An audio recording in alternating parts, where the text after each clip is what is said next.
আমি প্রথমেই শহীদ আবু সাঈদের প্রথম শাহাদত বার্ষিকী উপলক্ষে বেগম রোকেয়া বিশ্ববিদ্যালয়ের পক্ষ থেকে এবং রাষ্ট্রীয় পক্ষ থেকেও আমি গভীর শ্রদ্ধাঞ্জলি নিবেদন করছি। আমরা আমাদের বিশ্ববিদ্যালয় থেকে ছাত্র, শিক্ষক, কর্মচারী, কর্মকর্তা সহ আমরা সবাই এসেছি তার কবর জিয়ারত করতে এবং দোয়া করব।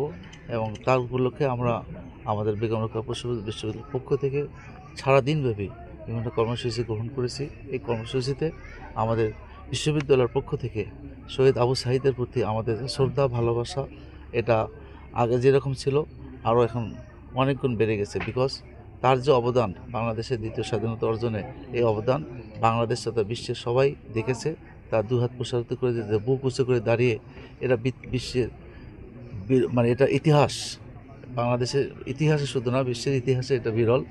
সেই দৃষ্টিকোণ থেকে আমাদের ভবিষ্যৎ প্রজন্মদের জন্য আমাদের যে কয়েকটি উদ্যোগ আমরা গ্রহণ করেছি, যাতে ভবিষ্যৎ প্রজন্ম জানতে পারে বেগম রোকেয়া বিশ্ববিদ্যালয়ের শহীদ আবু সাঈদ মেধাবী একজন ছাত্র শিক্ষার্থী ছিলেন, যার কণ্ঠে ছিল কোটা নয় কোটা নয় মেধা মেধা।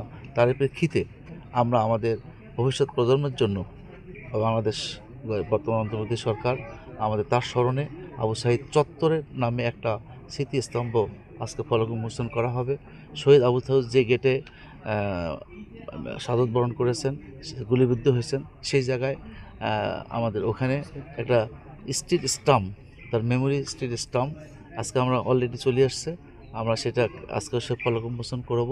এবং বিশ্ববিদ্যালয়ের শিক্ষার্থী সকলের দাবি আবু সাঈদ যে গেটে মারা গেছে 1 নম্বর গেট, সেই গেটটার নামকরণ আবু সাঈদ গেট, সেটাও তোরণ এবং একটা জাদুঘর, এই দুটারও আজকে ফলক উন্মোচন করা হবে।